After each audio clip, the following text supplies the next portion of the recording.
This episode of Nintendo Pow Block is brought to you by, well, you. If you want to learn how to support Nintendo Pow Block and the Boss Rush Network, head on over to our Patreon at patreon.com/Boss Rush Network and see which tier is right for you. Thanks for your continued support.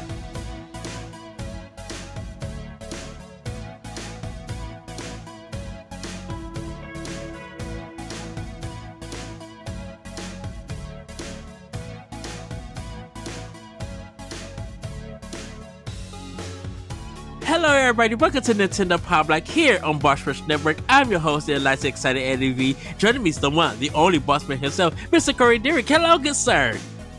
Hello, Edward. How are you this fine evening? I am doing fantastic. I have energy after I just drink some Monster. Oh, yes, I do. Everybody, you will see in the future why I have energy, and we are making it this recording. I'm gonna just leave it at that. We're doing something. We'll just jeez. What are we doing with our lives, Ed? What does this come down to? We are thriving, and I'm going to once again leave it at that. Who's thriving? Jeez. Oh yes, everybody. It's been quite a day. I should say that. Well, Corey, do you want to jump into this housekeeping? Real quick. Yeah, sure. I guess I can do it. I mean, I could do the housekeeping. Nope. You told me to do it, so I'm going to do it. If you want to support Nintendo Pow Block and our other podcasts, you can go over to our Patreon at patreon.com/Boss Rush Network. Subscribe to the tiers on our Patreon. They can grant you perks such as exclusive pre and post shows to the shows, including Pow Block, voting rights, spoiler casts, all these other things that we do, book club, and question threads for spotlights. Early access for After Dark and more. As always, your viewership and your listenership are enough for us. So if you can just subscribe to our YouTube channel or leave us a rating and a nice review on podcast services like Apple or Spotify, that'd be most helpful. Like the video if you're watching, leave a comment, all those good things. Remember, you can find all of our content, including banters, features, reviews, listicles, and more over on bossrush.net. One thing that we got feedback for immediately last week is that a pre-show and a post-show are too much. And I know that our show was like 4 hours last week, so whoopsies. So noted. And we will only be doing a post-show now, which will also be known as Expansion Pass. So that's how we solve the Expansion Pass problem, everybody. We are adding it as the post show, the Patreon exclusive post show for Nintendo Pow Block. We did it. We did it. Oh my gosh. I love recording at 12:30. And I'm not talking about the afternoon, everybody. Yes, everybody. It is a late night episode. Well, Corey, we do have some spotlights and some housekeeping things to update people on with some upcoming content. So go ahead, Corey. You can plug if you would like to. I don't have anything at the side, everybody. I will have something you do. For you next were on the week. Fun and Games podcast. You did a thing. You did an episode. Yes, but I have something else coming next week that I'll talk about. Whatever. Fine. So I was on co-op mode with our friends over at Secret Friends Unite. They invited me on. I think that episode went live yesterday as of the time it's recording. So it's live now by the time you hear this. Secret Friends co-op mode is Secret Friends Unite, the video game podcast. It's bi-weekly. You should check it out. I love Mark and Todd. I love Charlie too, but you know, he's not on the video game stuff. So yeah, it was a blast. We talked about the Nintendo Direct and a few other things. We also talked a lot about Destiny 2, the Final Shape, mostly because Todd and Mark are lapsed players, and they were interested to see if it was worth getting into now, considering that they were really into Destiny 1 and then kind of fell off halfway through Destiny 2's life. So that was really fun. I am also going to be on an upcoming episode of the Fun and Games podcast for Hellblade 2. So you can check that out coming up. I think I'm episode 311 is what he said. So I think they're on 309 was released for, I forget which game. I retweeted it, but I forget which game it was. And then you can check out my Destiny 2 Final Shape review, which was up. I recorded a spotlight with Stephanie with the musician Aaron Grubb, which will be up in a week or so. I still have to edit that. I kind of delayed it a week because of our book club stuff. So it'll be up soon, and you can look on our social media for that. And I will be guesting hopefully soon on the Last Word Destiny podcast with we had a guest, Lord Cognito from the Iron Lords podcast and the Iron Lords, lordsofgaming.net. You can go check them out. We met them at PAX East, and I've been listening to The Last Word forever. And it's actually always been like a small podcasting dream / goal of mine to be on that show at some point. And it looks like it may be happening soon. So stay tuned for that. I wonder will he ever come on the Pow Block? He's not a Nintendo guy, so I don't think so. Oh. That's I don't know. He would probably come back on the Boss Rush podcast, but he's not a Nintendo person. He's an Xbox person, actually. He's like a hardcore Xbox person. Yeah, he was on EXP with Luke Lore. So yeah. But I think super nice guy. I would. Yeah, I think I would just like to pick his brain. You know, of what he thinks of Nintendo now compared to the past. Mm-hmm. Just something to hear. Like he's a Sega kid. You could probably get him on something Sega related. Oh, did he ever explain why he didn't? Why he never got into Nintendo, or just he was a Sega kid growing up, and then he got an Xbox when the Dreamcast died. Wow. So that's the explanation. I wonder what he thinks of Nintendo, just in general.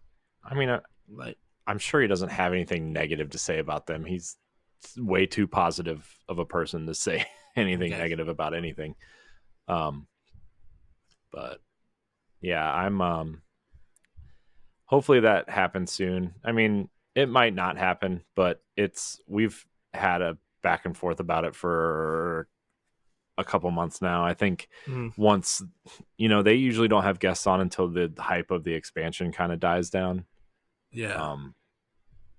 So it'll probably be another month or so before it happens, but I still want to plug their show if you're a Destiny fan, because it's still really good. Shout out to Abantus and Tie Guy Travis. He actually reviewed the Final Shape for IGN. So, oh, nice, Travis. We're accolade trailer buddies. Nice. Best friends, essentially, is what that means. I wonder if they're going to be at. Never met him, but I wonder if they're going to be at PAX West. I know the Iron Lords will be there because, I know they'll be there because they. Let me back up a second. Cog is doing a live show for Last Stand in San Diego, like a couple days after PAX ends. so I doubt he would want to fly all the way back to New York for like a day and then go all the way back out there. So I'm assuming, they're doing sacred symbols versus defining Duke in like a debate style thing, which seems really interesting. But yeah, I mean, I like to, friends do cool things. So yes, I like to think. Gamer. Oh, go ahead. Yeah. I was just saying, I like to think that we're friendly. I wouldn't call us friends because I've only met him twice, but he's always been super nice when we've met, and I like to say we're friendly. That's good. I would like to write that down as a as a footnote in my biography one day. When this is all over, anyway, it's late. I'm a big fan of the Iron Lord, so I just, whenever they come up, I just can't stop, won't stop. Yes. Well, Corey, how about we get into Snacktendo? And for me, I had a gyro or gyro, or however you guys want to say it. I had one of those. You can say it however you want, Ed. Some people say it Euro. I was just craving one after work so bad, and I was just like, I'm gonna go to the spot that's like right by my house and go get one. And so good. I haven't had it like in almost 6 months. And everything, and I know that would have been January, but I'm like, I just haven't had it for a long time. So so good. Still drinking this Snapple apple this big drink, and it's just so good. And that's pretty much it. What I've been like snacking on. Nothing is new out just yet in my area for me to try. I know I got to go to Starbucks. They have like this blue raspberry lemonade, cherry, bubble kind of thing, bubble kind of drink tea. And it's been out for a while, but I haven't had a chance to try it. And I still got to try the butterscotch grandma McFlurry from McDonald's. Just give that one a try and everything. But other than that, that's pretty much it. And I haven't been to my regular grocery store, so I haven't been able to see if there's any new snacks or anything like for the summer just yet. Like what I could actually define for the summer. But man, I will say that Smart Food cheddar barbecue popcorn still hit. Still number one for me. Cheddar barbecue. Man. Yeah. Or barbecue cheddar and stuff. I had the pink lemonade Kit Kats. Nah, that's a pass. That's interesting. Sure. Yeah. So, what about you, Corey? What you been snacking on? Well, I had some pizza rolls before we started recording this second recording tonight because of so I could have a little bit of energy, and it's really cold down here, and I thought that would warm me up. We had Chipotle tonight, which was really good. It was really good tonight, actually. For some reason, it was like extra good. I don't know why it was extra good tonight, but it was really good tonight. So, I had the chicken El Pastor with some. So it was kind of funny. My daughter had Chipotle for the first time tonight. Yeah, we always have to make them separate stuff because they're children. But she wanted to try a quesadilla, and it's just like the saddest thing. The kids' quesadilla. It's like one tortilla folded in half with cheese in the middle. It's like, man, we could have just done that at home for like a tenth of the price. Right. But we usually don't get guac from Chipotle unless it's like super fresh. It was really fresh this time. And oh man, it was really good. Oh, so good.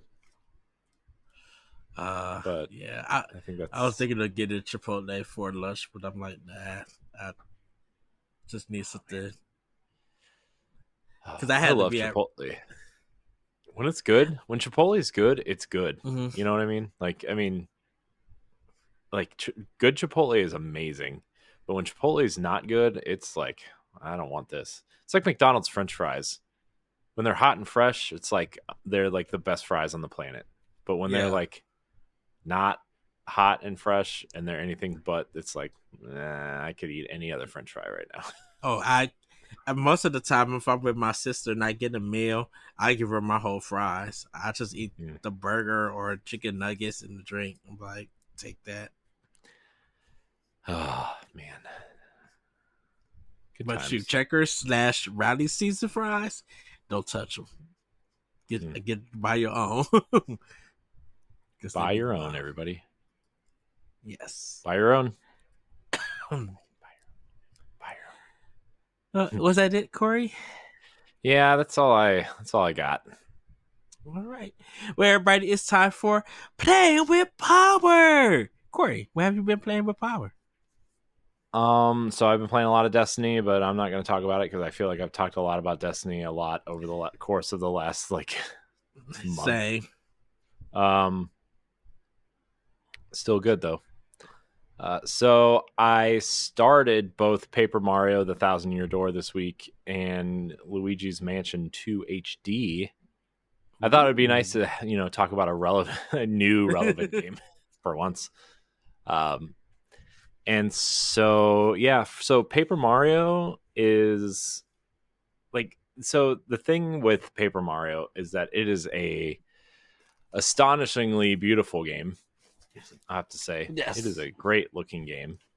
I think it's super charming. I think that the colors pop really well, and I think the paper aesthetic, they've done a really great job of HDifying this game.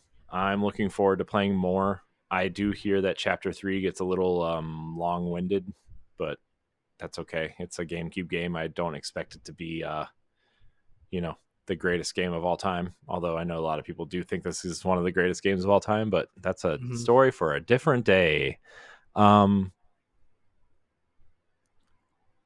It's I like the battle system. I think it totally reminds me of like Mario and Luigi, those games. I had never played Paper Mario and the Thousand Year Door. I had only played the original. And then the ones after that, I just never, I think I played Super Paper Mario, the Wii one, for like an hour and thought, meh. I actually liked that when I finished that one. That one was really good. But Luigi's Mansion 2, I started also. I only played about the first half hour, but it is like a significant improvement over the 3DS version. In terms of visuals and the way it controls and the way like just the models look in general, like it's really something. I can't wait to play more. But I have always been under the impression that in general this was the best Luigi's Mansion. I guess we'll put that to the test because I really like Luigi's Mansion 1, but it has not aged well, and I hate playing inverted, and you can't change those controls on the GameCube. So, yeah. I don't remember I never played the 3DS version, so I don't know if that if that changed or not. I'll have to see, I guess. But I will also say that I don't think this game looks as good as Luigi's Mansion 3. Just from a sheer quality standpoint, it still looks really good. It just it does not look as good as Luigi's Mansion 3. If you were to ask me which game came out first, I would definitely would have said this one on the Switch. But it doesn't really matter because it's Luigi and Mario, and they all kind of look the same anyway. But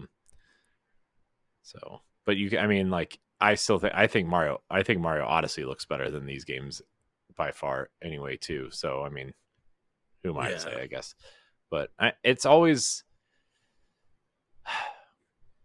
that's the one thing about Nintendo games is you can always tell like when the A teams develop something and then when like the spin-off teams develop something and then when like the port teams work on something, because they all very clearly have different, I don't want to say different standards of quality, because the game still plays very well and it still runs very well, but graphically, like, you know, when you play Mario Odyssey, because I actually played a little bit of that earlier this week too, because my son is becoming more and more obsessed with like Mario and those and like the cast of characters, and has been interested in seeing games being played.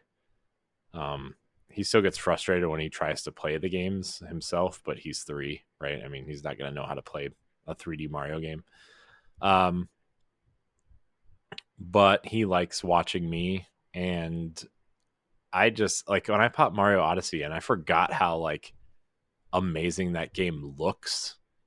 Like you can see like the hairs in Mario's mustache and his hair. You can see the denim on his jeans. Like the game is incredibly detailed. And so to go from that, and even something like Mario Kart, right? Like Mario Kart 8 is also like very detailed for what it is. And you go pop into Luigi's Mansion 2 and it's like really simplified. And, you know, it's kind of like,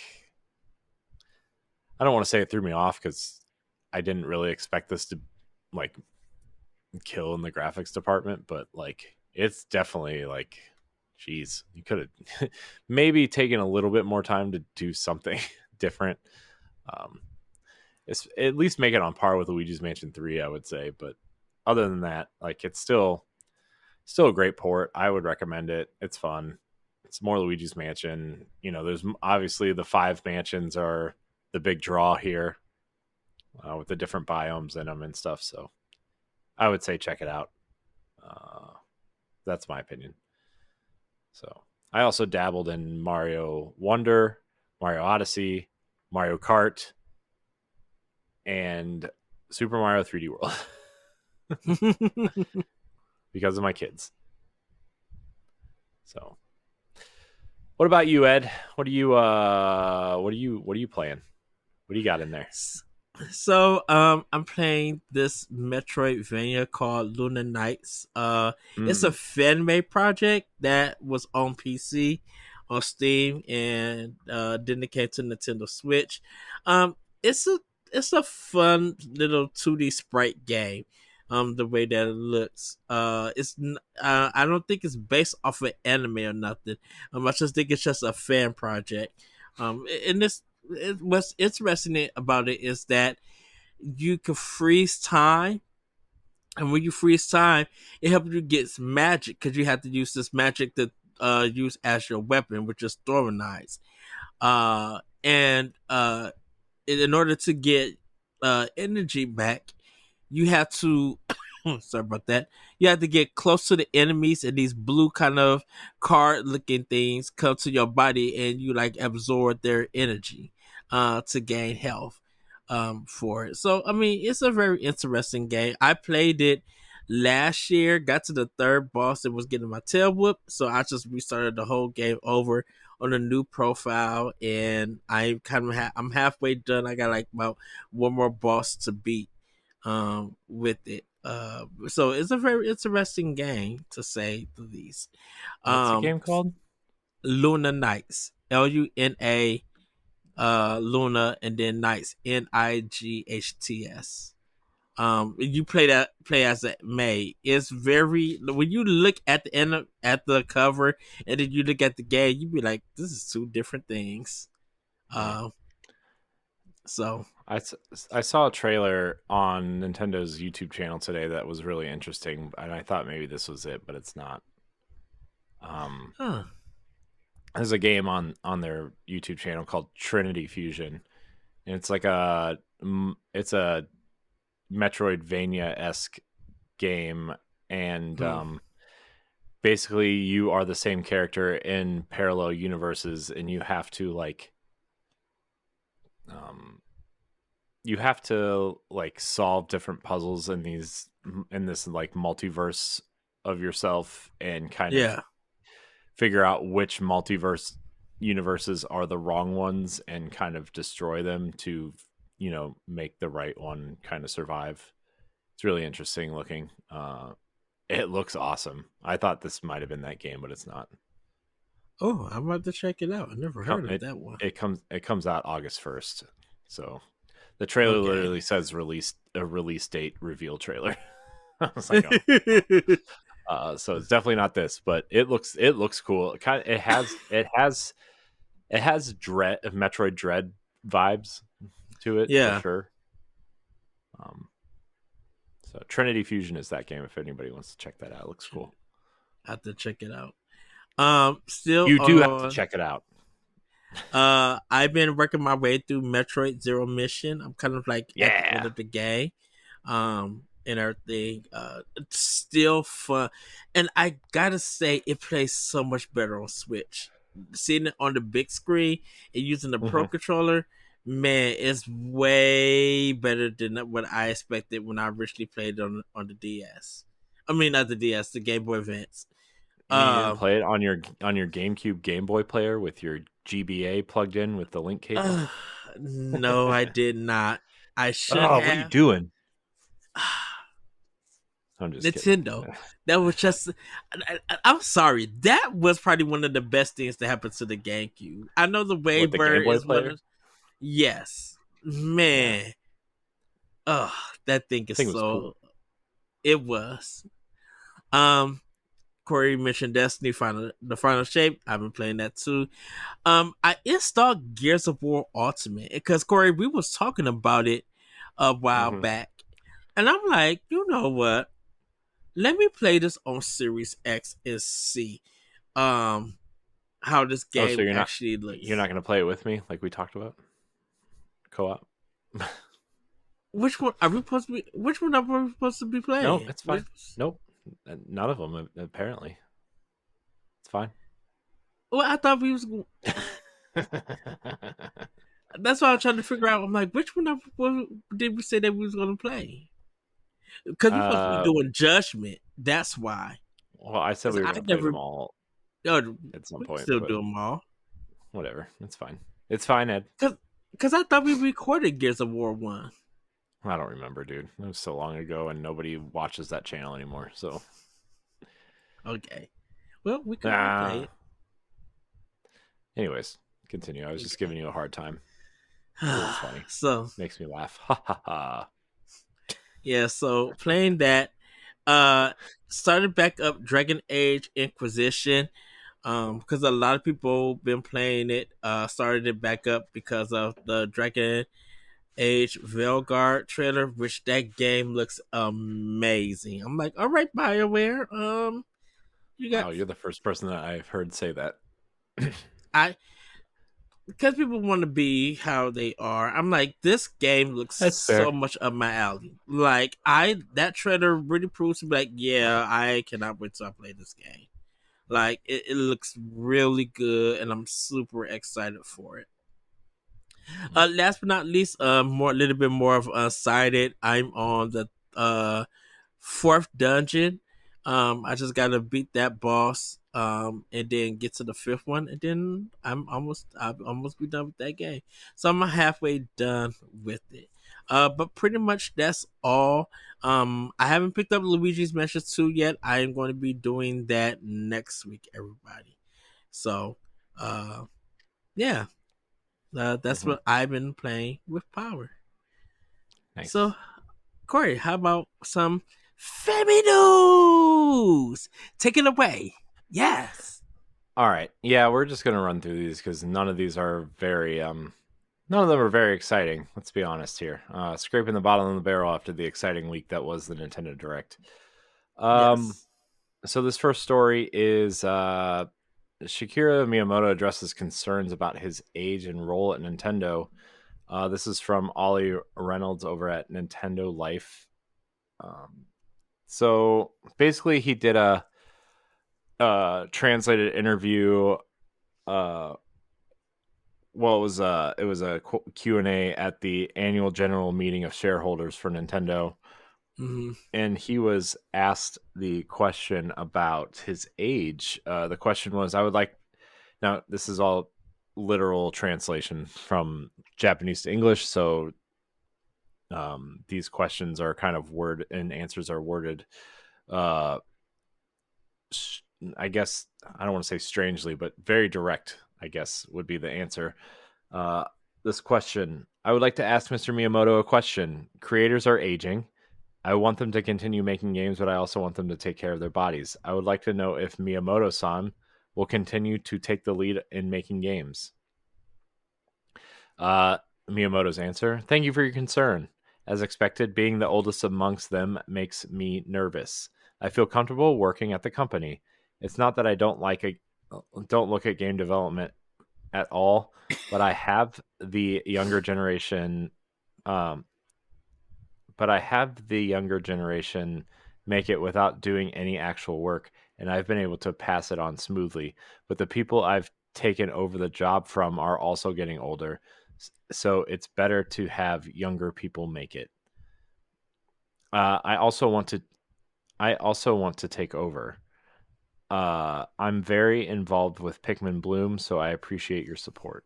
So basically, what he's saying is like he doesn't mind passing along the work to the younger generation. He's okay doing these other things, and obviously he's very involved in Pikmin Bloom, so that's great. And he's obviously also very involved in the Mario movie and the Zelda movie also upcoming. So I don't know, it was just an interesting thing that creators are getting older. I mean, we've talked about Miyamoto and Onuma's age at various points because of Iwata's death very young, right? So I don't know. I know Miyamoto means a lot to a lot of people, especially us doing this show for so much time, and Nintendo being a huge part of our lives. And I mean, it is something that we're gonna have to think about in the next probably 10-ish years. I mean, will we still be alive doing the show? Who knows? But I pray. I pray each and every day. So do you have anything to say about this, Ed, or you just not want to think about it?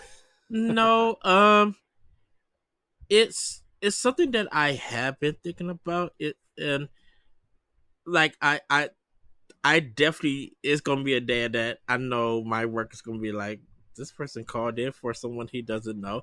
I'm like, yeah, I'm like, I'll be calling into the work to be like, I'll just be like, I'm just in a sad emotional state at this moment, so I can't come in and just be like, if you want to write me up or anything. No, then my job will probably be like, no, give that boy PTO, and I'm like, I'll be there tomorrow. I'll be there to make it up and stuff.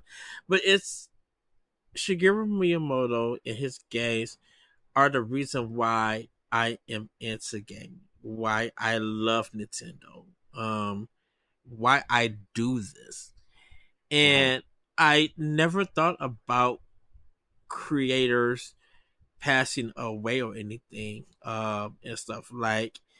The industry is so young. Like, I mean, as the gaming industry as a whole is, you look at the film industry, it's like 60, 70, 80 years older than the gaming industry. Those creators have passed away, and this next generation and the generation after that are passing away. So you look at gaming, it's still relatively new, and the pioneers of the industry, I mean, I guess you could look at some individuals who have passed away aside, like of the initial wave of game creators, right? But like for the most part, the Miyamotos, the Kojimas, the Anumas, they're still alive and going, and they are the driving force of what games are today still, right? I mean, you wouldn't have a video game industry without Miyamoto and Nintendo at this point. Yeah.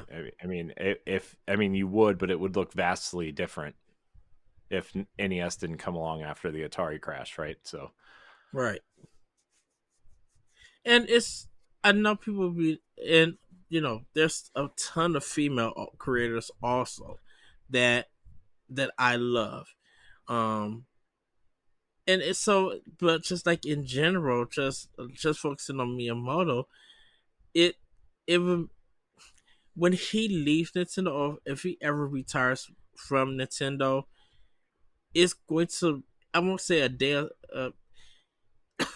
It's gonna be hard to talk about it in a sense because the legacy that he left, and you can actually see his influence in a lot of games that these younger developers are making. I told you, Corey, about Pikmin 4. You know, when you go under the ground and everything, and it's these like dungeons. Um, mm-hmm.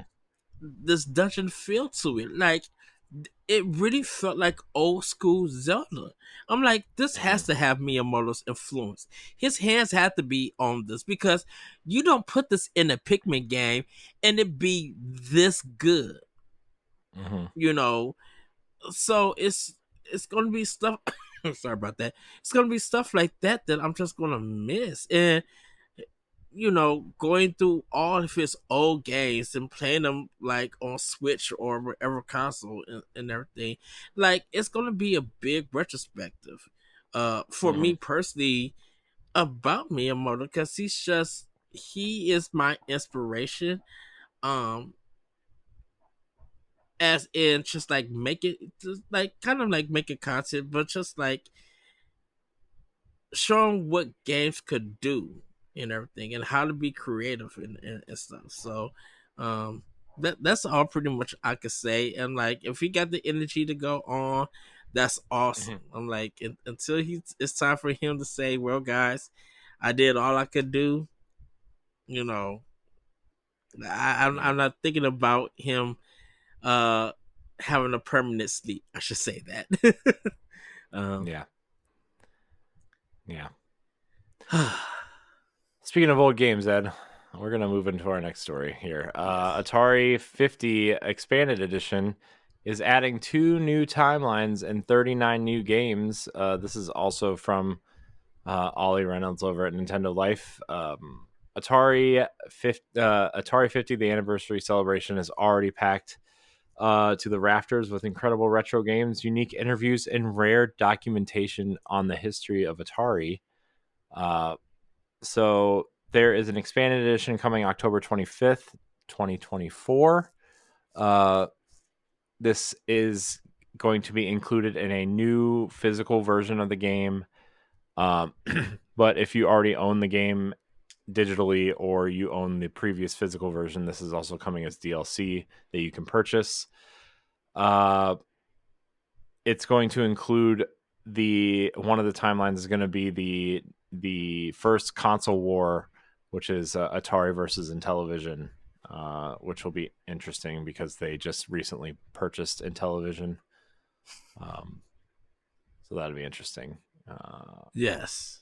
I have, man, I've been eyeing Atari 50 for such a long time, but I'd never know which console to get it for.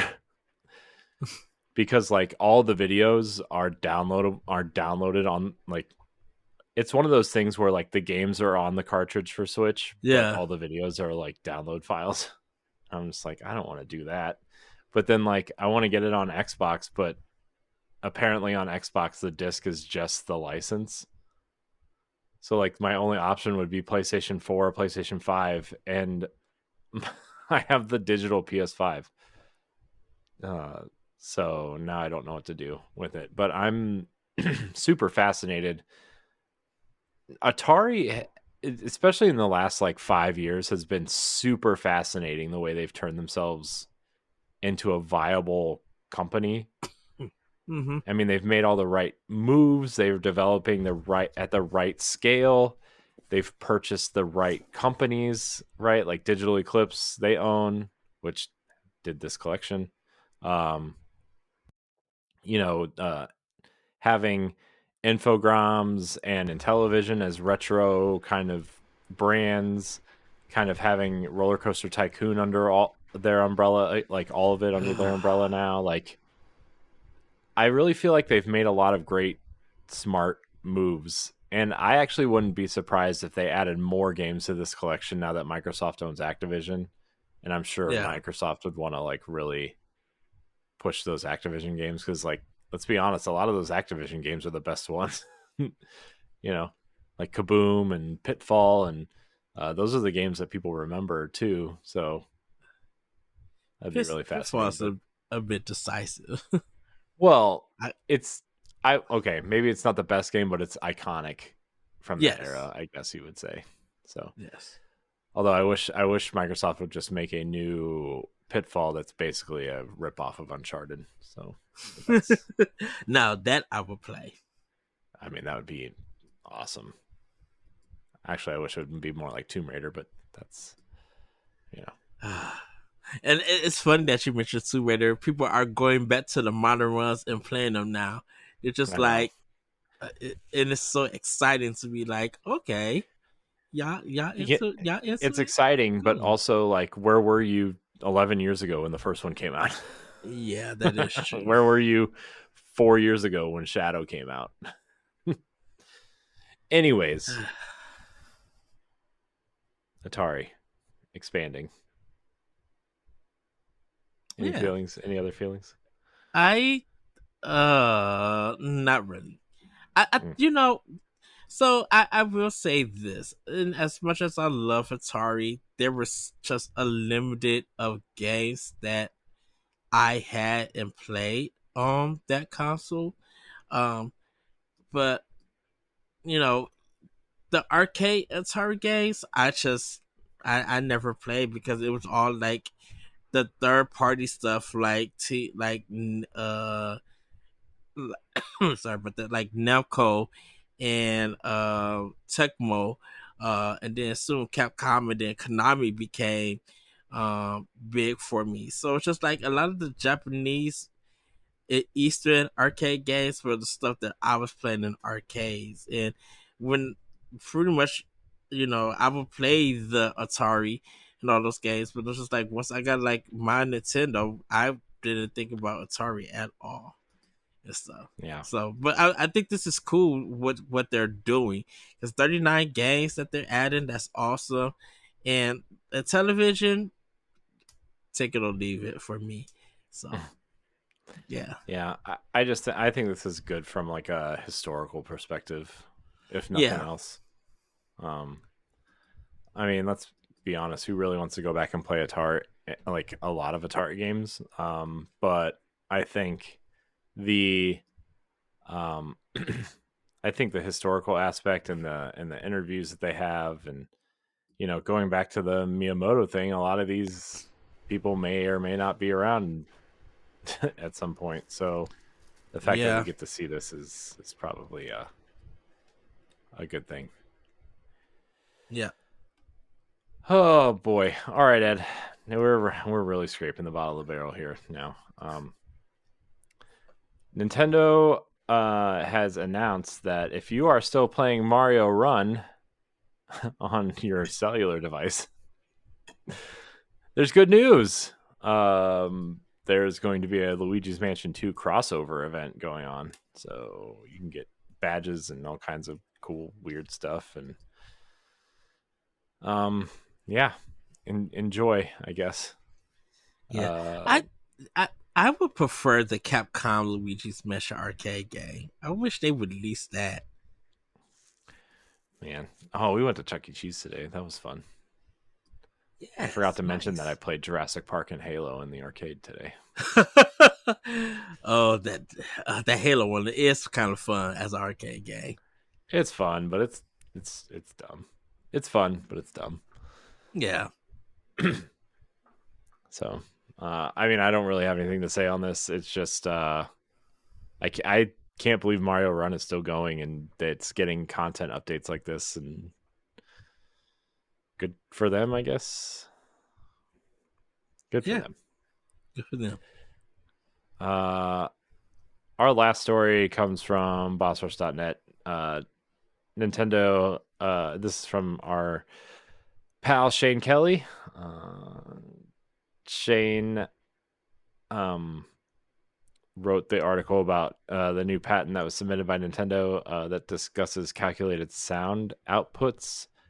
The long and short of it is that a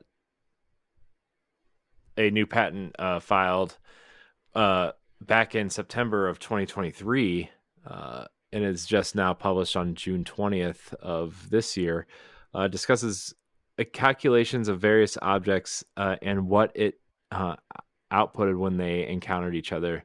So basically the sound output is going to be, distance related depending on what's going on the screen, and will theoretically be pumped out via your surround sound or whatever you're listening through. Shane also writes the technology seems close to the haptic feedback technology in the PlayStation 5 controller, so that's interesting. Yeah. But I don't really have anything else to say about this. I just, I wanted to include it because it's a Nintendo story and it's a Boss Rush story, and it seems interesting enough. Yes. I have nothing to really say anything about that.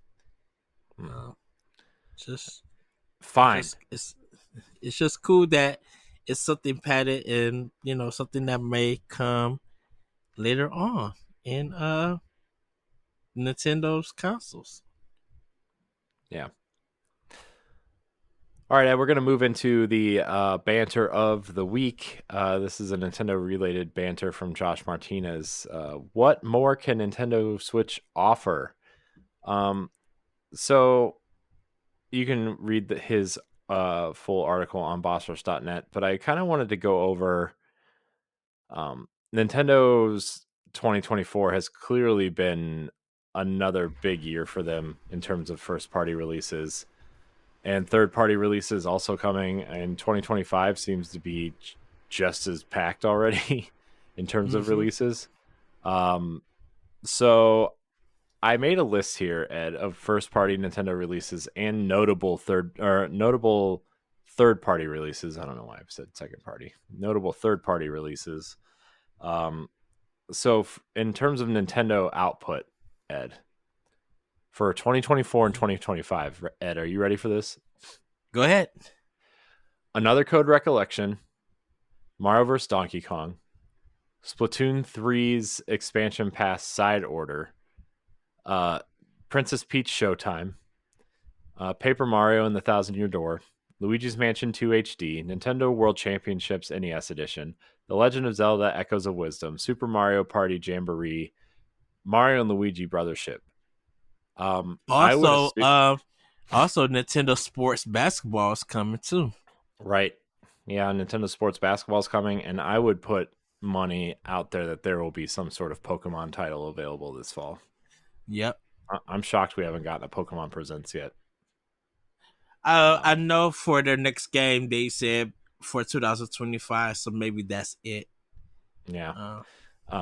Well, confirmed for 2025 from Nintendo, Donkey Kong Country Returns HD, Metroid Prime 4 Beyond, and Pokemon Legends ZA are all 2025 games. Notable third-party releases this year alone, Ed. Are you ready for this massive list? Oh, good googly moogly. It's an insane list. Yeah. Okay, here we go. It's a long one. Buckle up, everybody.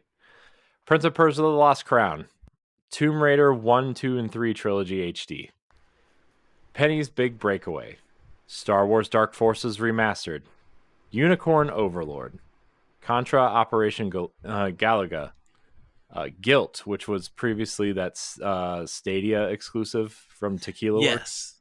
Yes. It's basically a horror game, kind of looks like, remember the game Rime? Yes. It's by that studio. Love Rime. Star Wars Battlefront Collection, which I know had its issues when it launched, but when it was announced, that was a huge deal. MLB The Show, South Park Snow Day, Pepper Grinder. Then we had the three previous Microsoft exclusives: Grounded, Pentiment, and Planet of Lana. Also, Hi-Fi Rush has been rated for Switch somewhere, which was a news story last week that we never got to. Ayuden Chronicles 100 Heroes, Tales of Kenzara Zao, Saga Emerald Beyond, El Shaddai Ascension of the Metatron HD Remastered, the Front Mission 2 remaster or remake, Endless Ocean Luminous, Animal Well, Braid Anniversary, World of Goo 2, Star Wars Hunters, which is huge, by the way. Do you see how big that game is? Yeah. Holy cow, that game is huge. Insane. I mean, I have no interest in it, but it's huge. It's a Star Wars hero shooter. Mark Carabin is playing it, and I learned a lot about it on co-op mode. Where was I? Monster Hunter Stories HD, Shin Megami Tensei Vengeance, Metal Slug Attack Reloaded, Echo Generation Midnight Edition, Beyond Good and Evil Anniversary, Super Monkey Ball Banana Rumble, Tachia, Deliver Us the Moon, Trails Through Daybreak, Teenage Mutant Ninja Turtles Splintered Fate, and the two other Ninja Turtle releases this year, the one based off the movie and then the quote-unquote classic arcade game from 2012. Oh, that always makes me laugh when I hear that. Fantasian, Star Wars Bounty Hunter, which was just announced a couple days ago, the HD remaster of the Jango Fett GameCube game. Yeah, a lot of people was going crazy over that game. I know. I'm excited. I think that game was awesome. I never got to play it. No, it was really good back in the day. It's basically a really cool third-person shooter. Okay. SteamWorld Heist 2 is coming. I know people like that first one a lot.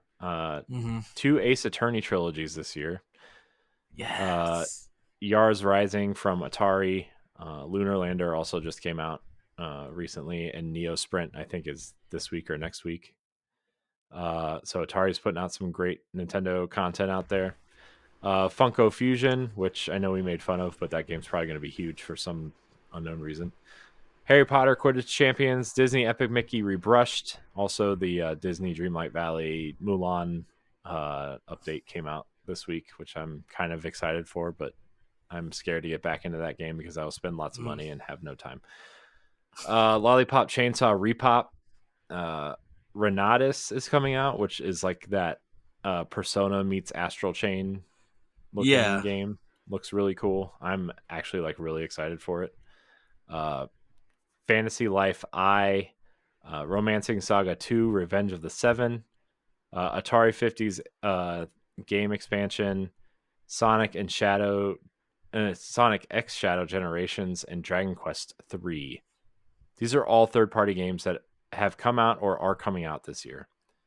And next year we have Dragon Quest 1 and 2, we have Mio, and we have Professor Layton in the New World of Steam next year. This thing is not slowing down. It's not, no. Dude, we haven't even added in the fact that Hades 2 is probably coming to Switch after early access. And once that get out. And dude, if that mug dropped this year or it drops next year, that's a big win for Nintendo. Because you know Nintendo's going to be like, we need to get the console exclusive on this before Microsoft or Sony gets it. Yep. It's crazy. I can't believe it. How much this game is just, doing what it's doing, or this system. It's just insane. And then Lego Horizon, man, that's going to be huge. Right. Yeah, that game's going to be massive. I actually can't wait for that game. I love the first Horizon game. Mm-hmm. And I just want to see this game on Switch and see how it does. I'm very intrigued to see how Sony is using this game in particular on the Switch. I know they're probably just like, we really are trying to get people to our system, But I'm like, if we don't get sales from the Sony community, we're going to get sales from the Nintendo community. Yeah. Because right now, like, well, I don't. Is it being developed by Sony or by another developer? It's Studio Gobo in conjunction with Guerrilla Games. So it's like Guerrilla is helping on the project, but Studio Gobo is the primary. So yeah, because I'm assuming they the ones that got a Switch development kit. Yeah, I'm sure. Well, they have one anyway because of MLB The Show. PlayStation has them, so yeah. So I don't know, man. There's so much coming to the Switch. Man, if this next console is not backwards compatible, Nintendo is dumb at that point, right? I mean, there was just so much to like keep and keep in mind, and I mean, all the games this year would be enough games to last anybody like 3 or 4 years if they played games every day. You know, like that first party lineup is insane. First of all, still, yes, right? I mean, another Code Recollection are 2 games that never came out here, or they came out here, but they were very like, what do you call it? Niche. They weren't like, yeah, yes, thank you. Yes. I still want to get a physical copy of that game before it gets really hard to find. Yeah, and don't forget, this is the first game from Arc System Works. Like, yeah, it's crazy. I don't understand any of this, man. It's crazy. But I don't know. Do you have anything else to say about all the stuff that's coming to Switch this year alone? I mean, it's just jam-packed year, and it's not like they're not like I mean, I know some of these are like remakes and remasters, but like some of these are pretty big games. I mean, Marvel vs. Prince of Persia, Capcom, first of all. Yeah, that's not on this list either. Yeah, like the Marvel vs. Capcom stuff, like Prince of Persia coming to Switch was a big deal. Yeah, I know it was like a 2D side scroller, but still, like, it's a big deal. Unicorn Overlord was a huge hit on the Switch, right? Like, I mean, MLB The Show is huge every year. And we didn't even add, I don't know if you added in the fact that Perfect Dark is on N64. Yeah, I didn't add any of the NSL stuff either. Like, and Turok, and it's just like, okay, this is mature rated stuff that is on Switch from the N64 days. They gonna that's just adds a lot, because there are some N-rated games that a lot of people just didn't play on N64. Like, yeah, man, you got Golden Eye and Perfect Dark, 2 big rare games, insane, literally insane. And people don't realize we are in summer. We still have the fall direct. We still have the winter direct for 2025. You know, Mercury Steam could be working on something. Platinum Games and Nitty has been quiet. Like I said, they could be working on something. Like, Switch has a lot to offer, even before they get to talking about their successor. You know, Sega got to be doing something with Nintendo, even though Sega might be doing something with .mu and Microsoft, which is fine. But it's just like, there are still some games that's on PC that haven't even released on Switch yet. Like, I think the Another Civilization is games coming to Switch in the future. Like, you know, we haven't got Call of Duty yet, which we're fine. We're not getting no Call of Duty this year. Wait till the next system. That's completely fine. I'm fine with that. But there is a possibility for a lot of games still be able to be released on Nintendo Switch. And we're not even including just Japanese releases of games that's been announced in Japan that haven't been localized here yet. Because once that happened, shoot, Mina, that game from Yacht Club, we still waiting on that. But, you know, that could be dropping. this year, or I think it might be next year. Like Silk It seems like Song it's going to be next year at this point. next year. Yeah, Silk Song is a big thing that we're just anticipating. Like the team Who's who made anticipating? this. Don't start. I know. Just being mean. The team who made Dead Cells, their new game that they're working on could potentially come to Switch. Like, there is so much potential. We still could get a Fire Emblem game. We still could get DS and 3DS and Game Boy games. Like, there's still so much work that could be done. And then, like, Konami could be doing something. You know, Koei Tecmo could be doing something. Like, there's just so much that could come out. Just so much potential of games that still could come out and be ported and stuff. We got some of the GameCube hits. There are so many GameCube hits that Nintendo and third parties haven't even touched yet that could be dropping on this platform.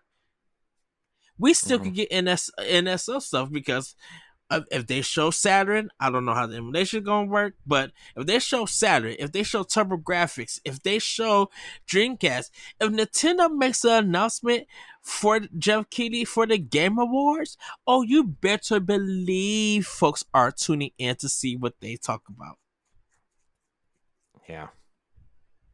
Ultimate Alliance 4 could be dropping exclusively for Switch. Nintendo got the money to do it. Trust me. Mm-hmm. And yeah. Capcom probably got some more arcade collections. Shoot, there's so much that could be happening. Mm-hmm. Yeah, there's a lot. I mean, there's a lot going on. So I'm interested to see how Nintendo handles this transition. I'm kind of shocked that half of this wasn't held for next gen, but I guess we'll see. Like the Zelda game in particular, I'm shocked was not like held for next. Like, I don't know. I'm shocked. Or Mario Party too, like that. Those two seem like. Oh, go ahead. I was gonna say those two seem like surefire things to be like, hey, you know, we're launching with a Mario game, but we need games throughout the year. What else can we put out? Oh, Mario Party seems like a big hit. We should probably launch that. Oh, Zelda. That seems ideal for a new console, considering how the last one went. So, well, Ed, you get into Pak Watch. Pak Watch. This is where we see what's coming to Nintendo Switch this upcoming week. There's only one notable release this week, Ed. And it's the Legend of Heroes Trails Through Daybreak, which I know a lot of people have been clamoring for. In the aftermath of a brief war, Calvard, I probably butchered that name so bad. No, you said it right. I did? Yep. Is enjoying unprecedented economic prosperity. However, the public grows uncertain as the number of immigrants increases and questionable political reform runs rampant. Follow the Spriggan Van Arkride? Yeah. Arkride on a unique request that will prove more than he bargained for. Will the nation fall into chaos? Man, that sounds like a mess of a game with the description. Look, it's been getting good reviews. I'm not knocking it. But this story description is bunkers. Look, I got it straight from the website. Okay, so I don't look. Trails is a game that seems very interesting and fascinating. Considering how long it's been going. Considering how long it's been going, right? Too much talking. Yeah, there's just too much talking. I mean, there's so much talking. I still have not seen regular gameplay for these games. Hey, man. I just work here. Okay, I don't know. It's an interesting, it's a fascinating series considering that it's like 12 games long and it's all the same story. That's um something. But that's the only notable game coming out this week. All right. Well, Ed, what time is it? Question block. Yes. Yeah. So, this question comes from Matt Sawinski, and if you want to write into the show, join the Boss Rush Network Discord or look for question threads on our free Patreon tier and leave them in those threads. You can also email us at nintendopowblock@gmail.com. So Matt Sawinski via Twitter at Matt_Silverslow. Shout out to him. He is one of the hosts of the PlayStation Generation and one of content creations. They are like truly wonderful people. I truly enjoy their content. Do you think Nintendo will do more of their tried and true limited stock availability with the Switch 2?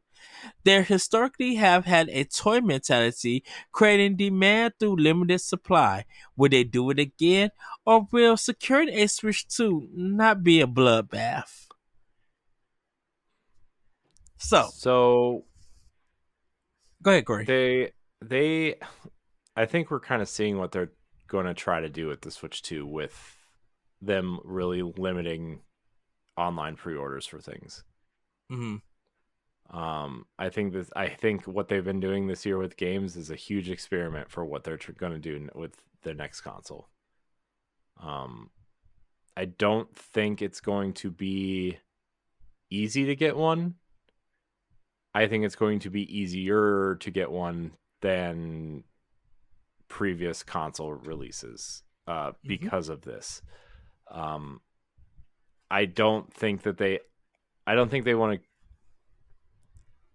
Let me back up. I don't think they want to create that supply restraint because I do think that they are extremely paranoid about scalpers and people buying them to resell them. And so at that point, I think they want to get as many consoles in people's hands as possible because they know that the hardcore Nintendo fans will want them, and they will be the ones that spend the most money up front at launch. This isn't 2006 anymore, right? With the Wii and the internet exists, and Amazon and eBay are way more prevalent than they were even back then. Third-party sites, I think this leadership and this time, like the time we live in now, has changed the way Nintendo thinks about things, and I think you're seeing a perfect kind of situation right now of what they're trying to do with their current run of games. Because I know a lot of people, especially I've been seeing a lot in our community of like people's pre-orders getting canceled. Right. Like Luigi's Mansion got canceled by a lot of people, and I pre-ordered it the day before through Best Buy, right? And got it. Mine was an in-store pickup though. It wasn't ship it to my house. So I think they definitely want people to go to a store and buy it until supply, reaches the point that demand like that is equal at least. And if you can't, I don't think you're going to be able, like when these things go up for pre-order, you're not going to be able to go to Amazon and pre-order it. That's my opinion. I really don't think so. You're going to have to pre-order it through Target for in-store pickup. You're going to have to pre-order it through Best Buy for in-store pickup, Walmart in-store pickup. There's no delivery. There's no nothing. It's my opinion. So, for me, I think there's going to be enough for a lot of people, for everybody. I don't feel like there's going to be a chip shortage issue like Xbox and PlayStation has had, and Nintendo kind of had that, but when that improved, you was able to find a Switch anywhere. The only time you may had a hard time is when the pandemic happened and people were buying Switches and trying to get a hold of one there. Like that's really the only time I think, because it is going to be a custom made chip, and once we find out more information and stuff, I think you would literally be able to go into a store and buy a Switch. Now it is going to be probably hard to find and hard to get one for the first 2 months. Reason being is that everybody's going to be trying to get one. And I think like it's going to be hard. It's going to be hard to get one at launch, probably. And it's going to be hard to get one at that first Christmas holiday season. That would be my guess. I don't know if it's going to be... It's going to be hard to get. I don't know if it's going to be as hard to get as people think because of Nintendo's kind of control over the situation. Right. And you know that, like, Nintendo doesn't want to do resales and stuff. Like... And this may be more of an eBay kind of thing, because like eBay, they have like when people put those pre-order tickets and stuff, eBay kind of have like rules about that and stuff. So, but I think people are going to be able to get one, definitely with the launch lineup they have, and definitely with the price. Once we find out what the price is for the system we're getting, we'll be able to see if we are if there's going to be a hard time finding one, or it'll be easy to get one. So with this one, I don't think it's going to be a bloodbath. I don't think Nintendo's going to be I don't think Nintendo's going to be like limiting the supplies and stuff. Only time if it's limited is because it's a chip. It's a hardware manufacturing thing. That's the only way. Other than that, Nintendo's going to be trying to be on it.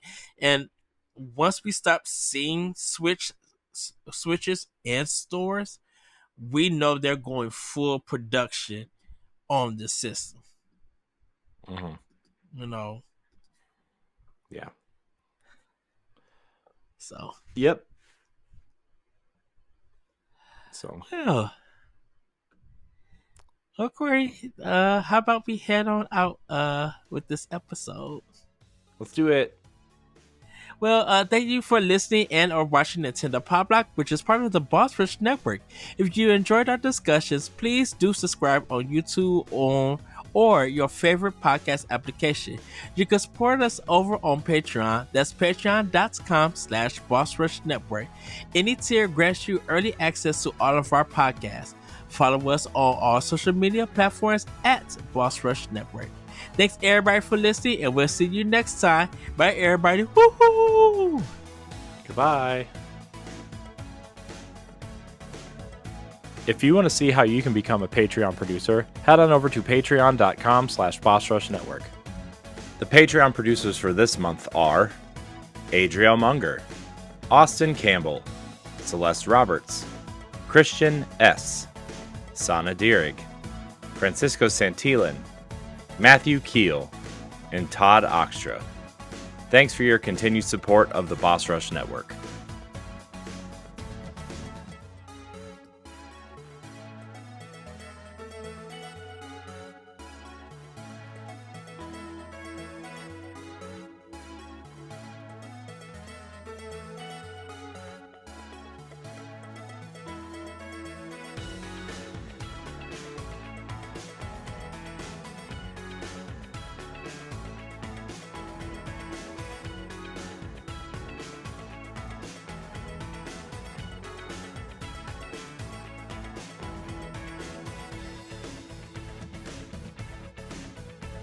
Hello everybody, welcome to our Expansion Pass, our post-show podcast for Nintendo Pow Block. I am your host, Eddie V, and joining me is the bossman himself, Mr. Corey Dierig. Hello, good sir. Hello, Ed. I feel like we haven't recorded anything in such a long time. That is so true. Well, Corey, we had an actual good discussion Friday, I should say, the day before this recording, and we got to talking about the generation of game, and you came up with a question. You want to let people know what the question was? Yeah, so we were talking about, I forget how exactly this topic came up, but we were texting back and forth about, if games were doing anything relevant this generation, and how it seems that games are coming to PlayStation 4 and PlayStation 5 and cross-gen on Xbox. And aside from like Nintendo's stuff, like in this discussion we'll get to the Nintendo aspect of it in a minute, but we kind of posed the question of, has this generation been a waste of time? And it's not to say that there hasn't been great games out there, right? There are plenty of exclusives out there for people to enjoy. That's not what I'm saying, but a lot of you look at Sony, most of Sony's exclusives, right? Like Horizon and God of War are both PlayStation 4 games that got PS5 releases. You look at Destiny, right? It's still a PlayStation 4 game and an Xbox One game. You look at stuff like Halo Infinite, which is still an Xbox One game theoretically, and all these other games, and it's like, well, if you're just like a normie type gamer, right? Like a non-core gamer, there's really no reason to upgrade to the next gen, right? Like if you are like a Fortnite, Minecraft, Madden, Call of Duty gamer, GTA gamer, there's really no reason to upgrade, right? There's just no reason. And I would argue, like, even if you are into the core games, like, there really hasn't been much to like point at and say, hey, I need that next console for that, right? And I guess there are certain things that you could totally point to, like Hellblade is an experience that's only available on the current gen, right? Starfield, Stellar Blade, Final Fantasy 16, the Final Fantasy 7 Rebirth. There are games, right, that are only available on this generation,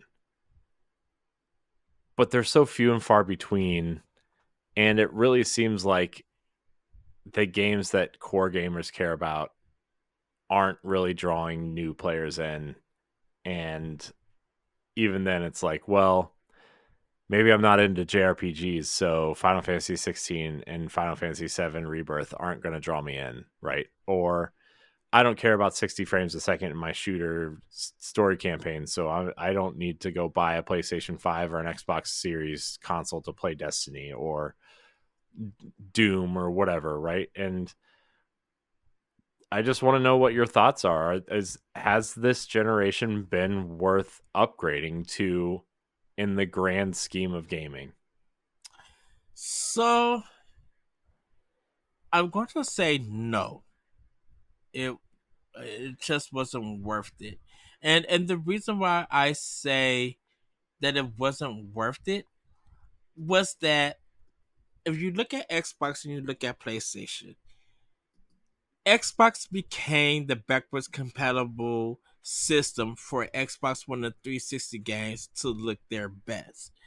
Even after all the promotion that they did, even with games that they're coming to the platform that they show, they didn't deliver in a way that those games should have been out. Like right now, Microsoft should have had about 25 first party games straight for Series X and S already out. They with all the studios that they have, like they should have had all of that out, and they don't. Every time what are their next gen exclusives? Let's see. You have Starfield, right? You have I guess Flight Sim. You have Starfield, Flight Sim, Redfall, um, you have and Hellblade. I guess Hellblade 2, right? Hellblade 2. I think Psychonauts 2. It was on Was Xbox One Psychonauts and 2? PS4. One? Okay. Yeah, Um, it's just like, man, there are sure not a lot of reasons to buy these boxes, right? And I'm telling you, like, if I didn't care about Destiny so much, like, and like wasn't doing the podcast and stuff, I'm not sure I would have upgraded right away either. and if you look at PlayStation, as much as people get on Nintendo about porting games and the prices, PlayStation 5 literally was doing that. If you look at like the first year and a half or maybe 2 years, most of their games are ports for their first party and at $70. I mean, you could still point to most of the games they put out now. I mean, what was the last first party game they put out? The Last of Us 2 Remastered was their first party game, right? Yeah. I guess if you look at second party games, technically, I guess Rise of the Ronin was theirs, which is exclusive. Stellar Blade is a console exclusive for them. Final Fantasy Instead of Blade was Rebirth. supposed Right, Instead of Blade was supposed to be on Xbox. If there's a trailer showing the game in its original form before it became Project what it when is. it was just called Project Eve, yeah. Yeah. I think it was shown on the Xbox in some sort of Xbox stage video. But very clearly PlayStation wanted that game. So also, no offense to Xbox, but I don't think that game would have done very well on Xbox just because of the situation Xbox has put themselves in, and kind of training their consumer base not to buy games, which has really hurt them way worse than I anticipated. Yeah. In a lot of ways. So as a primarily Xbox gamer outside of the Switch, like it sucks that I have to start looking elsewhere to play games that aren't available on Switch, or games that, like I almost got the Final Shape on PlayStation because of the way, and I didn't, because the Xbox controller is just perfect. And if Xbox ever goes away, like that, my character is crossplay or cross save or whatever, and I'll just be able to keep playing on another platform. But like, that's not the case for every game. What if I played Call of Duty, right? Like, does my progress transfer over to PlayStation? I don't know.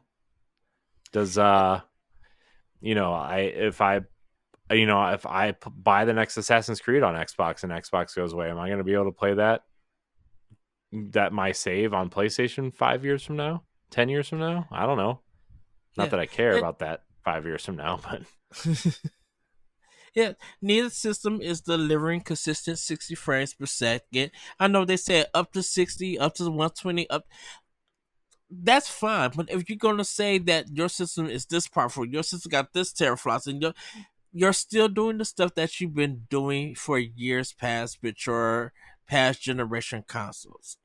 And sometimes it's not even sticking at 30 frames per second. Sometimes stuff is dropping under. Where games are looking beautiful, but they're looking beautiful in cutscenes. What we have been seeing in these trailers, it is all good and dandy because it's all cutscenes, but you're not showing gameplay. So you still not giving us not reliance. You're not relaying the message on what are we going to be looking at and what are we going to be playing on this system. Because your game could look good as Hellblade 2, but your game could also look as good as Legend of Zelda Echoes of Wisdom and get almost the same reaction. Yeah. I'm gonna give you a great example of a game that actually functions and utilizes next gen while also working on previous gen. we've talked about it tonight for over 3 hours. Destiny 2. It utilizes current gen, it utilizes the lighting system, it utilizes, it's 60 frames a second in single player instances. In Crucible, it runs at 120 frames a second. It's flawless 4K on Series X. It runs at 1440p on the Series S. Everything looks beautiful. Everything looks perfect. It's not ultra realistic. Ring ring. It's not ultra realistic in the way that, Sony wants their games to be, right? But it's still one of the best looking games in terms of the way the weapons look, the environments, the enemies, like the game design. Like, it's an incredible game. And, you brought up Nintendo, right? Like, look at all the remakes and remasters we've gotten on the Switch and how well, there's been work done to them, right? Like, the GameCube stuff has been reworked and, but at the end of the day, look how well the GameCube stuff has held up visually. Yeah. To the point where, like, there's been very little work needed done to these games to spruce them up, right? And make them presentable for a modern audience. It's incredible. It's incredible what Nintendo's been able to do on the lack of hardware, right? And I saw something. What did I see? That was like I guess it was Lego Horizon Adventures, right? Where, like, that is a PS5 and PC only game and Switch, right? There's no PS4 version, right? It's just It's like a strange combination. But, like, it's just strange what Nintendo's been able to do and how they've kind of, them being technologically inferior has really benefited them in a lot of ways. I mean, we talk about the, like, studio layoffs and budgets and how long it takes games to be developed these days. But, like, also, like, look how much they've mastered their systems. They're getting games that, like, Mario Kart and, Link's Awakening and these games running at 60 frames a second. Look at Metroid Prime 4. Look how amazing Metroid Prime 4 looks compared to some of the games you see on PS5 and Xbox Series consoles. Yeah. How much better it looks than most of them.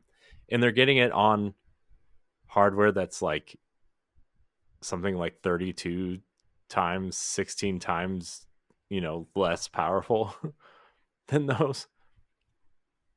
It's insane what Nintendo's been able to do and how they've just mastered the hardware, and how just, it's funny because a lot of people are looking at Sony and Astrobot because a story came out this week that Astrobot is supposedly running at 60 frames a second on the PS5 at 4K. It was a team of 60 people and it took them 3 years to make. And people are praising it for being the most Nintendo-like product that Sony's ever made, which is, like, a huge compliment in the gaming space, right? At this point of, like, the fact that you made a game that's comparable to anything Nintendo's made is, and from a gameplay perspective and a cartoony perspective, and the fact that even Sony now is like, oh, we would love to have Aloy or Astrobot in Smash Brothers, the next Smash Brothers or whatever. It's like, it's just it's so crazy how, like, this little machine that could, right, is outpacing the current generation still. And how they just can't figure, like, it just feels like, I know they're using the thing of, like, we're trying to get to as many people as possible because our games cost $6 gajillion to make these days, right? Which is why they're cross-gen. But I'm like, man, we like in the old days, by the time you get your first like next gen game out, the new console would have been out by now. Like Right. it's like, I mean, generations used to last like 5 years. The N64 came out 5 years after the Super Nintendo came out. You know, the GameCube came out 5 years after the Switch, after the N64, and the Wii came out. You know, up before the Switch, the Wii was the longest generation Nintendo's ever had, and it was like 6 years. Yeah. Because it's just I don't know, man. It's these And consoles. it's not to say it's not to say that we, like you said earlier, that there aren't any games for those consoles, because they are. The thing about it is that it feels like the focus is on making your game look great and making your game look beautiful and so cutscene heavy and stuff, and it doesn't pay off when the game actually comes out and it's just like, I did this before. And like on top of that, like making your game like 50 to 100 hours long, which is like way too long at this point, you know? Yeah. I mean look at first of all, I think Spider-Man 2 is bloated, and it is about a 25-hour game, right? Unless you want to do everything. Yeah. Look at Miles Morales. I beat that game in 5.5 hours, and it was perfect. Perfect length. Story was tight and compact. A lot of awesome moves and combat, right? Miles Morales is the best in that entire series, in my opinion. But like, it took them, you know, I mean, obviously they built off of an engine that they already, you know, built on, right, in the Spider-Man engine, but like, took them 2 years to make, 2.5 years to make, right? Yes. It you know, it had a solid story, solid campaign. It's $50. It's not like it was like a $20 add-on.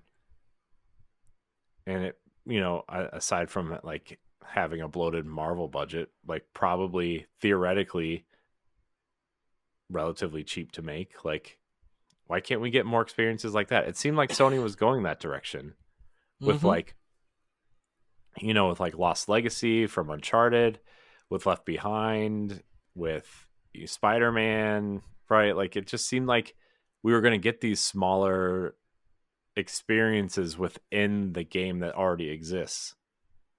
And they kind of stopped. Now it seems Insomniac from those leaks is still going to go that way, right? Like, it seems like we're going to get a Silk spinoff and a Venom spinoff and, you know, a couple other things, right? And obviously like the Wolverine game is coming, but there's going to be like an X-Men game with a bunch of spinoffs. It just, man, that's like Wolverine's still the reason I think why I bought a PS5.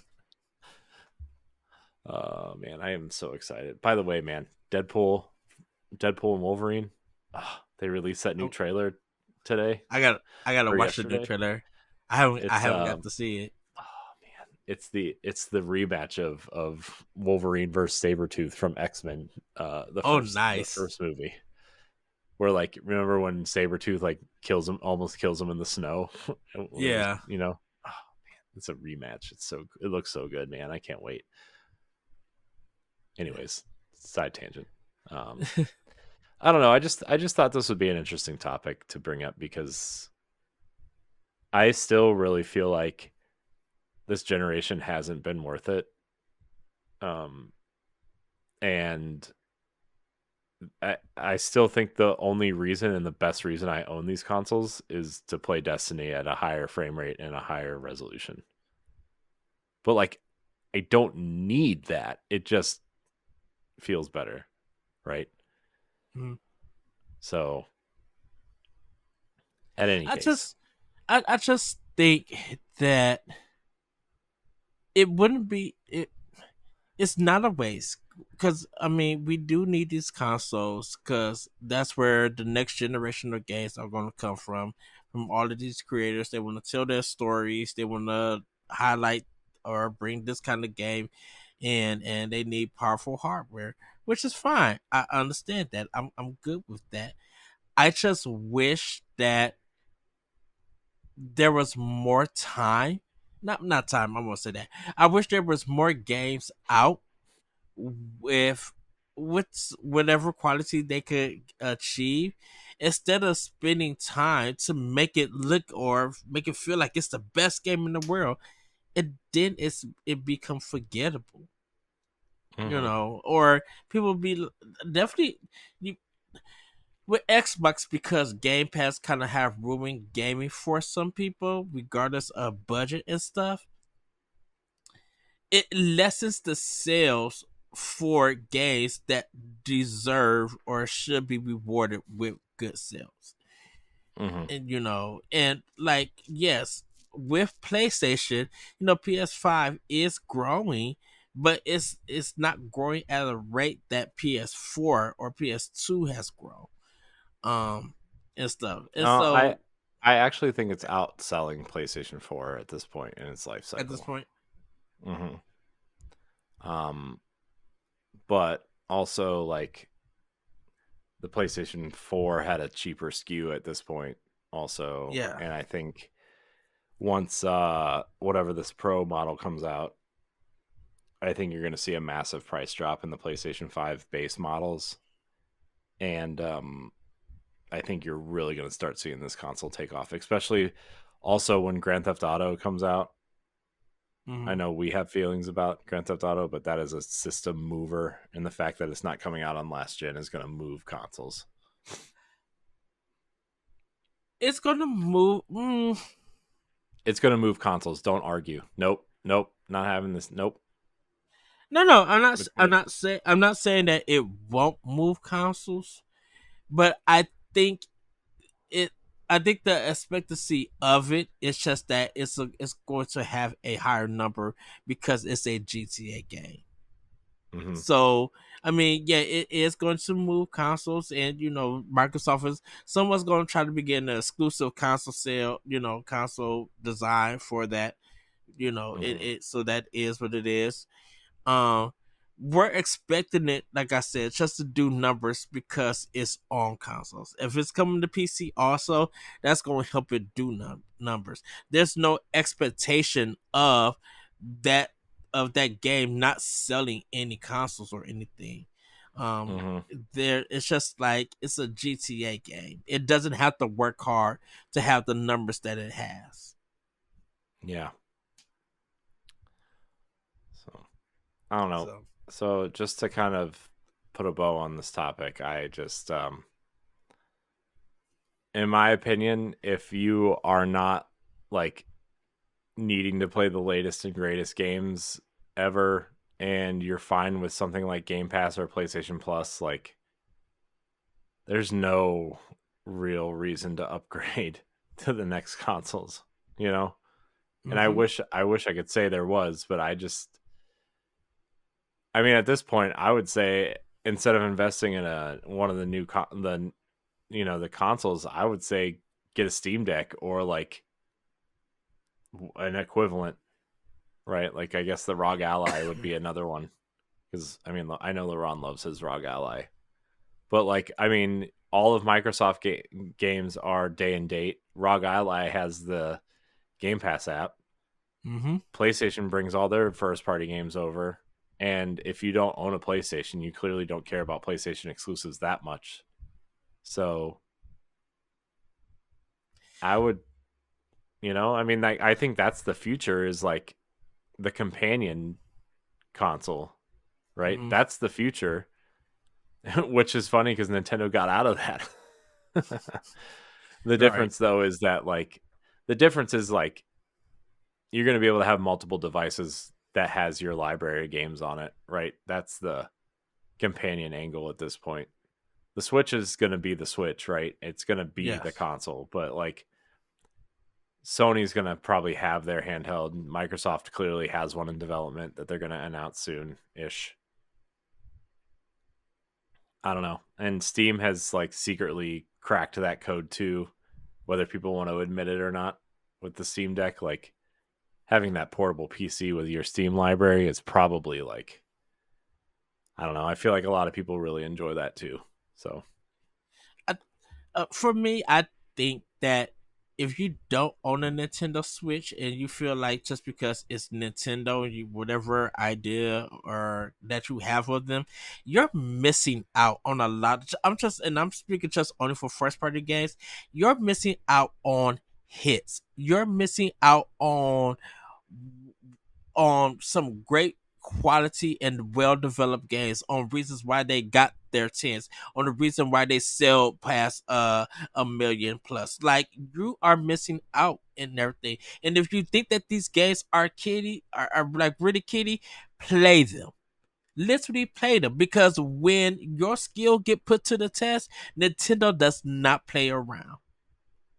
Stuff that they put on their system, kids cannot beat a lot of these Nintendo games. If adults can't be, and trust me, there's some adults who struggle do some games too. But when Nintendo give you a challenge, they would give you a challenge. There's so much quality. Like, people are still playing Fire Emblem Three Houses. People are still playing Metroid Dread. People are still playing games that came straight for Nintendo Switch. That's been out for years. You know. So if you want to see why everybody has been, or people who have bought a Nintendo Switch love their Switch and love their games, get one and play it and play their library. Just be like, oh, this is not for me. No, play through the whole game. Don't give it a 15-minute trial run. Don't treat it as like it's Game Pass demo station. Play the full game, because I bet you if you play the Fire Emblem Three Houses, there's going to be a point that you're going to get your tail whooped. Yeah. And Super Mario 3D World, it's not a easy game when you get to the later levels. Trust me. I'm aware. So, oh man! All right, Ed, get me out of here. But everybody, that's going to be it for this expansion pass, our post show for Nintendo Pow Block. We want to hear what you guys think. Let us know about it. You can email us at Nintendo Pow Block at. Oh no, that's not it. Sorry, buddy. You can email us at You can email us at NintendoPowBlock at it's late, everybody. NintendoPowBlock at Gmail. NintendoPowBlock at gmail.com. We would love to hear what you guys have to say about this topic. With that, everybody, have a great week, have a great weekend, and we'll see you next time. Bye, everybody. Goodbye. If you want to see how you can become a Patreon producer, head on over to patreon.com/Boss Rush Network. The Patreon producers for this month are Adriel Munger, Austin Campbell, Celeste Roberts, Christian S., Sana Deering, Francisco Santillan, Matthew Keel, and Todd Oxtra. Thanks for your continued support of the Boss Rush Network.